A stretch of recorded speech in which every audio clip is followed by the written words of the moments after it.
थांनाय 15-16 नभेम्बरनि बे साननैनि हाबाफारि महोत्सबनि जि खुंफुंनाय बे हाबाफारिया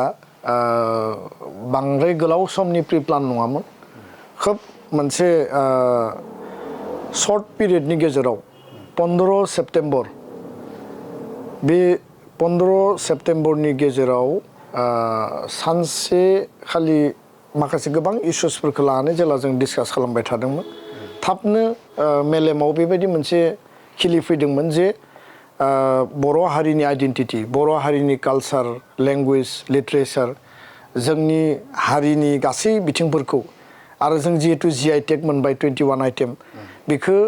नेशनेल आरो इन्टारनेशनेल लेभेलाव जोङो फकास खालामनांगौ आरो बेखायनो ओरैबायदि बर' हारिनो मोनसे हाबाफारि नांगौ जे हाबाफारियानोखि मोनसे मास्टार स्ट्रक माने मोनसे एक्सन जायो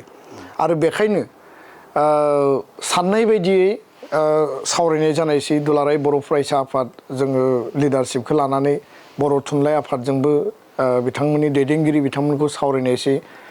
आरो बर' हारिमु आफाद गान्धी हिन्दुस्तानी साहित्य सभा जिहेतु हाबाफारिखौ गोदान दिल्लीयावनो खुंनांगोन बेखौ जोङो साननाय बायदियै जोङो सावरायबाय अनलाइन मिटिंबो खालामनाय जादों आरो गोबां खेब फिजिकेल मिटिं खालामनाय जादों आरो फाइनेलि भारतनि गाहाय मन्त्रि मानगोनां नरेन्द्र मदि बिथांखौ हांख्रायनायनि गेजेरजों बे महोत्सबखौ बियो मेयार मोनसे फेस्टिभेल नङाबासिनो मेयार मोनसे रंजानायनिल' जोङो हाबाफारि बेबायदि लायालासेनो माने गिदिर मोनसे इन्ट्रेस्टआव जातीय इन्ट्रेस्ट जातीय आबेग अनुभूति जातीय जिखिनि जोंहा मर्यादा बेखौ जोङो बुहुमनि मानसिनो भारतनि मानसिनो मिथिहोनांगौ आरो बेखायनो जोङो एप्रोच खालामबाय प्रधानमन्त्रि प्राइम मिनिस्टार अफिसाव आरो पलिटिकेलिबो आसामनि गिबि मन्त्रि बिथां डक्टर हिमन्त बिश्व शर्मा आरो दिल्लीयाव मानगोनां सर्बानन्द सनवाल जे केन्द्रीय मन्त्रि दङ बिथांमोनखौबो एप्रोच खालामनाय जादों आरो प्राइम मिनिस्टार अफिसजों जोङो थोंजोङै जगाजग खालामनाय जादों बे बेलायाव बिटिआरनि चिफ मानगोनां प्रमद बर' बिथाङाबो जथेस्थ' मदद खालामदों दा थारैनो गोबां माने सर्ट टाइमाव बेबायदि हाबाफारिया 6 दाननि सिगां जायो प्लेनिं पलिसि गासिबो एरेन्जमेन्टआ गोरलै माने हाबाफारि नङा थेवबो जोङो गंनै स्पेशेल ट्रेन बुकिं खालामनाय जादों आरो गुबुन गुबुन ट्रेनाव 1000निबो बारा जोंनि बाहागो लागिरिफ्रा थांदों माखासे एर'प्लेनजोंबो थांदों टाइम फेक्टरखौ नायनानै गोबां आलासि डिगनिटारिसफोरखौ जोङो बेबायदि एरेन्जमेन्टनि गेजेरजों थांहोनो गोनां जादों बा बेबस्था खालामनाय जादों अभारअल बड'लेण्ड महोत्सबनि जि एचिभमेन्ट नोंथाङा जिखौ सोंदों बे एचिभमेन्टआ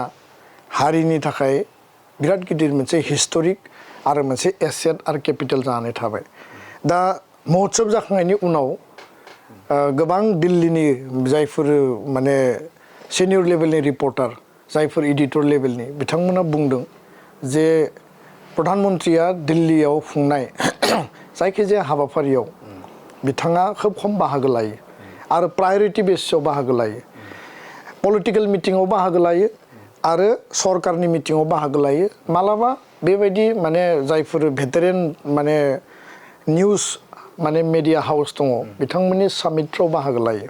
किन्तु बर' हारिनि बड'लेण्ड महोत्सब गिबि खेबनि थाखाय खुंनाय बे महोत्सबाव प्राइम मिनिस्टारा बाहागो लाफैदों बे जोंनि थाखाय बेसेबांबा गिदिर आरो बे जोंनि थाखाय माने जि एचिभमेन्ट जि एक्सपेक्टेसन दंमोन बिनि बेसेबांबा गोजौआव बे हाबाफारिया जाफुंदों नोंथांनिफ्राय आं मोनसे आखायाव लागोन जे हादरनि गाहाय नरेन्द्र मदिया बे हाबाफारियाव बाहागो लानानै बिथाङा बुंनायखौ जों नुनो मोन्दों जे बर' हारिया बिथांनि बा गोसोखौ जै खालामनो हाबाय होननानै बाथ्राखौ बिथाङा गावनि खुगाजोंनो बुंनायखौ जों नुनो मोन्दों थारैनो बे आयदाजों बर' हारिया बिथांनिफ्राय माबा मोनसे मोननायनि बेफोरबायदि आसा थागोन नामा बे जोंनि मोनसे इन्टारनेल माने थांखि बा एजेन्डा जे बड'लेण्ड महोत्सबाव बर' हारिनि मोनसे इउनिटिखौ नेशनेल केपिटेलाव जोङो रिप्रेजेन्ट खालामनांगौ नैथि बाथ्राया जाहैबाय जे आं दहायनो बुंदों जे बर'नि आइडेन्टिटि कालचार लेंगुवेज लिटारेचारखौ नेशनेल आरो इन्टारनेशनेल लेभेलाव मिथिहोनांगौ थामथि बाथ्राया जाहैबाय जे पिस एकर्डनि उनाव जे भायलेन्सखौ जोङो नागारनानै सान्तियाव फैबाय दिनै सान्तिनि मोनसे बड'लेण्ड आरो मिज'रामनि उनाव नर्थ इस्टआव बर'फोरानो दिनै सान्तिखौ गायसननानै बाहाल लाखिदों बे गासैबो बिथिंखौ नोजोर होनानै बिटिआर एकर्ड इमप्लिमेन्टेसनखौ आखरे आखरे मावफुंनांगौ आरो बेखौ जोङो डाइरेक्टलि आरो इनडाइरेक्टलि बबे लामाजों जोङो एप्रोच खालामनो हायो बे गासैबो बेयाव मोनसे जोंहा एजेन्डा हिसाबै दङमोन दा बेखायनो प्राइम मिनिस्टारा फैनानै बिथाङा बुंदों जे नोंथांमोना आंनि गोसोखौ जै खालामनो हादों आप लोग मुझे जीत लिया बे मोनसे हारिनि थाखाय मोनसे कमिउनिटिनि थाखाय प्रधानमन्त्रीनि जि पद मर्यादा बिथांनि जि स्टेटास नेशनेल लेभेलाव इन्टारनेशनेल लेभेलाव जों गोबां खेब थांनाय समाव भारत उदांस्रिया 1947आव जादों दिनैसिम उदांस्रिनि उनाव जे 75 इयार्स अफ इन्डियान इन्डिपेन्डेन्स भारतनि प्रधानमन्त्रीखौ मोनसे कमिउनिटिनि माहारियारि आफाद फरायसा आफादनि प्लेटफर्माव मालाबाबो मोनफेराखै आं दहायनो बुंदों सरकारि प्रग्रामाव पलिटिकेल रेलि पलिटिकेल प्रग्रामाव जों मोनदों किन्तु बेबायदि जातीय संगठननि प्लेटफर्माव मोनाखै मनमोहन सिंह बिथाङा फैदों मालाबा सनिया गान्धीया फैदों बेयाव कमिउनेल राइट जादों भायलेन्स जादों बेखौनि डिस्टार्बेन्स एरिया हिसाबैसो फैदों किन्तु हारिनि आबेग अनुभूति सेन्टिमेन्ट इमसनखौ बुजिनानै रावबो फैयाखै दा बेखायनो बे हाबाफारियाव प्रधानमन्त्री नरेन्द्र मदिया फैनानै बुंबाय जे नोंथांमोना आंनि गोसोखौ जै खालामबाय नोंथांमोननि जि हप्स एन्ड एसपिरेसन दङ आसा आरो आकांक्षा बेखौ सुफुंनायाव एक बिन्दोबो बिथाङा माने नस्थ' खालामाबासिनो मावफुंनायनि थाखाय गासै प्रक्रियाखौ खालामगोन होननानै बिथाङा जोंनो स्पिचआव बुंदों लोगोसेयैनो बिथाङा बुंदों जे बड'लेण्डआव दिनै जि सान्ति फैबाय बे सान्तिखौ गुबुन नक्सालाइट एरिया मणिपुराव दा डिस्टार्बेन्स जागासिनो दङ कुकि आरो मैतेनि मोनसे कनफ्लिक्ट आरो भायलेन्स गोबां माने किलिंस जालांबाय बेयाव दा बिथांमोनखौबो आपिल खालामदों जे बड'लेण्डआव थांनानै बर'फोरनि जि सान्ति जि प्रसेस बे प्रसेसखौ सोलोंनानै ला आरो बे मोनसे बिराद गिदिर लेसन होननानै बिथाङा बुंदों दा प्रधानमन्त्रीखौ जों जेरैबायदि वेलकाम खालामबाय हारि नाङैनो न' डाउट जों बेयाव 5000 पार्टिसिपेन्टस दङमोन गासै इन्डियानो लाइभ दूरदर्शननि टेलिकास्टआव नायदों गुबुन ANIनि टेलिकास्टआव नायदों गुबुन चेनेलाव नायदों आरो प्राइम मिनिस्टारा गावनि टुइटाराव मिनिट टु मिनिट माने 15 लाखनिबो बारा मानसिफोरा दिनै बेखौ बै टाइमावनो नायदों नेक्स्ट डे हिन्दुस्तान टाइम्सनि जि लिडारशिप सामिट दंमोन बे दिनखालि फिन प्राइम मिनिस्टार मदि बिथाङा बुंदों जे मैया आङो बड'लेण्ड महोत्सवआव बर'फोरनि मोनसे हाबाफारियाव थांदोंमोन बे हाबाफारियाव थांनानै आङो जि मोनबाय आरो बेखौ बुंदों जे बे सान्ति स्थापन खालामनाय कालचार आरो लेंगुवेजखौ लानानै हाबा मावनाया जारिमिननि बिराद गिदिर मोनसे घटना होननानै बुंदों आरो बेखौ बयबो मिथिनाया मोजां अब्लासो गासै नेशनेल इन्टारनेशनेल मिडिया माने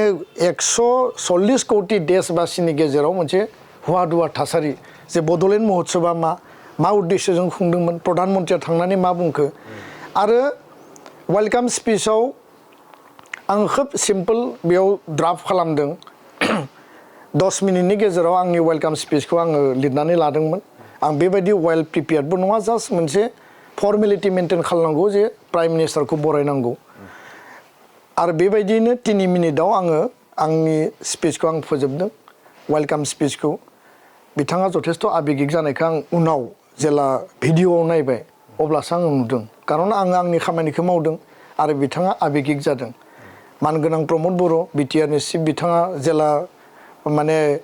गावनि स्पिचनि रिमार्क्सखौ होयो बे खोथाफोरखौ खोनासंनानैबो बिथाङा आबेगिक जादों आरो आबेगिक जानायनि गेजेरजों प्राइम मिनिस्टारा मेगनाव मोदै हुगाराखै किन्तु बिथांनि मेगननिफ्राय मोदै जि ज्रोम ज्रोम जादों बेखौ जोबनायनि बिनि भिडिअआव दिनैबो लाइभ नुगोन जे प्राइम मिनिस्टारा मोनसे हारिनि मोनसे जातीय संगठननि प्रग्रामाव फैनानै आबेगिक भाबै जि मोनसे बिथाङा स्पिच आरो स्टेटमेन्ट होबाय बे जोंनि हारिनि थाखाय बिराद गिदिर मोनसे ग्रेटनेस आरो थारैनो नैबे खुंफुंनायनि गेजेरजों दिनै एन्टायार आसामनि दल संगठनफ्रा माने टेलिफनिक वाट्सएपआव बिदि मार्क्स हरदों एन्टायार नर्थ इस्टआव बेबायदि आरो कुनु प्राइम मिनिस्टारखौ लाबोनानै मोनसे हारिखौ बै लेभेलाव लांनायनि हाबाफारिखौ गुबुन आफादफ्रा मालाबाबो खालामनो हायाखै आरो हागोन ना हाया बेबो माने कल्पनानि बाहेराव होननानै बुंदों दा बेखायनो थारैनो बे खामानिनि गेजेरजों बर' हारिया